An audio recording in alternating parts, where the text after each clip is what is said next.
Thank you for that. Thank you for that warm introduction. Thomas A. Hendricks, Math and Science, graduating class of 2010. Wow. Wow, that's impressive. Today is your day. We lift you up, for this is your special time. But I want to remind you that you did not make it here alone. You did not get this far along by yourself. So I want everyone in the graduating class to stand up and turn out into the audience and give them a standing ovation for every time that they stood by you, for every word of encouragement, for putting up with you, for giving you guidance, for sacrificing, for being your support. We honor you, parents, friends, and family. Honor you all, teachers and staff, because it takes a family, it takes a village to raise a child. Thank you, 2010. To the principal and to the greatest 8th grade teacher this side of heaven, Mr. Antoine Drink, we honor you. We tip our hat to you. It is only proper and right to give honor where honor is due. And Antoine Drink stands as a shining beacon of dedication and excellence. For 7 years, I had the privilege of teaching with him right next door.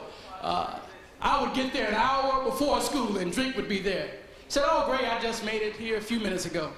I would wake up earlier and get there an hour and a half before, and I would see Drink right there. Said, "Oh, Gray, I just got here a few minutes earlier." He would get there sometime before the children because he was dedicated to the art of teaching, of impacting lives, and his testimony spans nearly 30 years of teaching, of people coming back and saying, "Thank you for what you've done to me."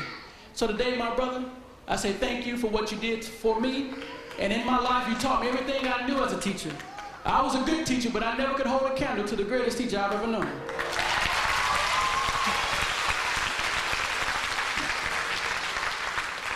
This morning, we come at a very special and significant time in the lives of these young people. They're at a time where it's a lot of excitement today. It's a little anxiety and anticipation about what happens next in high school, and there's also a bit of sadness. Because as you look around, this is the last time that you'll see all of you guys together.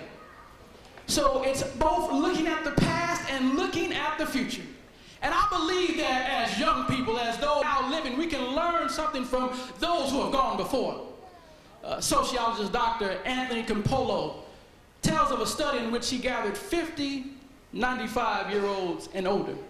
And he asked them one question. He said, "If you could live life again, what would you do differently?"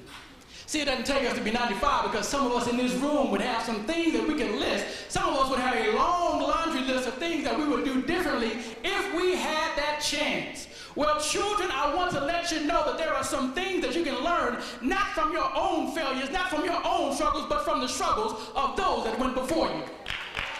It's good to learn from past mistakes, but it's better to learn from the mistakes of others and learn from the lessons. See, as he asked this question, 3 themes constantly emerge. First said that I would reflect more, that I would risk more, that I would do things that would live on after I am gone. They first said I would reflect more. 2010, I'm asking you, I'm begging you, I'm praying that you would think long and you would think deep about your life. Above all else, I ask you to think. There are so many people that just go and do. They don't think about their actions or the consequences thereof, and they just live by the moment. But I ask you to think long and hard about your life. Get a vision of your future so powerful that reality must bend to its will.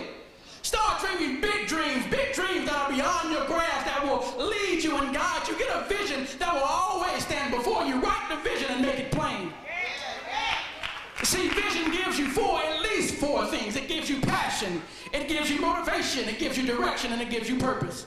See, there is no such thing as a vision without emotion. Vision makes you excited. You get a passion inside of you because you know that now I can actually achieve what I'm thinking about. It'll tap into those emotions of those future things to come because that vision is before you. But it also gives you motivation. Vision-driven people are motivated people. See, that's why so many of us fail to finish. Fail to finish to the end of school. Fail to finish and succeed in life because we have no vision. Vision-driven people are motivated people, but it also gives you the direction. See, vision makes things real easy. See, it gives you a roadmap in decision making. Anytime that you have a decision to make, you put it up against your vision. If it helps you along with your vision, it gets the green light. But if it stops you or slows you down, you need not go there. Vision gives direction, but vision also gives purpose. See, vision gives you a reason to get up in the morning. It now gives you purpose because even the mundane things become meaningful. See, you'll be sitting in classrooms in high school and you're not going to understand how this applies to my life, but you have a vision to finish. See, just not in 10, but you have a vision of 14 and you have a vision of 18. Those are your second and third graduating moments.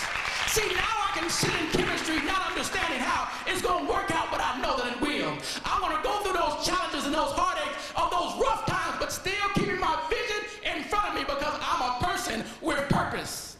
See, the Bible says this in Proverbs chapter 28 and verse 18, where there is no vision, the people perish. Too many of our people are perishing because we have no vision. Get a vision. See, it starts with small positive decisions to not get involved with things. If I can tell you one thing, young people, don't get involved with sex. S-E-X. I can't stop you. I can't stop you from listening to the music. I know Nicki Minaj, I know you like Gucci Gucci, I know you like Lil Wayne, I know you like all them. Even Sierra, y'all. Sierra, who was supposed to be a role model. Sierra, who was supposed to have the goodness. Sierra now comes out with a lewd and nasty song with Ludacris called Ride. It's hard enough to raise young women without supposed role models telling them the very same things that will destroy their lives. You might listen to the music, but don't give in to the message. God has given you something precious, and you need to value that and not give it away for a 5-piece wing and some fries. Boys can wait because there's a husband out there for you. Boyfriends can wait because there's a family out there for you. And you want to have options in life. You want to be able to take care of yours. Not waiting on aid, not waiting on a government check, but you want to have something of your own. Get a vision in your... Don't get distracted. Don't let yourself down. Don't let your family down. Don't let your son or your daughter down by getting involved with things that you're too small, too young, and too weak to handle. Hear me now. Hear me now. I was preparing this message and I started thinking of a young man by the name of Myron Crawford. Myron Crawford was a student of mine in Mr. Drinks. Myron's story was maybe some like yours. Maybe not as bad, maybe yours is not as bad as his. Myron's mother was strung out on drugs for many years. His father drove the SCR minivan. For the 7 years that I knew him, I never saw his mother. But then she finally got herself together. Myron came from the hood, y'all. 44th and Evans, that's hood. Now it's getting better, and they trying to move the hood out, but it's still hood. We so hood. Y'all might feel me on that one.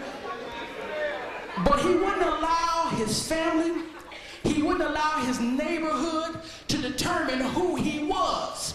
Just because he was from there doesn't mean he was of there. Now Myron is at Morehouse University, and Myron is on the way to graduation. Outside of the hood is where Martin Luther King went to college. Martin Luther King went to college, but not only him, Denzel Washington's son just graduated from there, and a boy from the hood made it, and you can make it too. All you gotta do is hold on to your vision.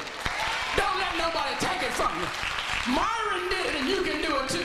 The only thing that he had was a determination to not give up.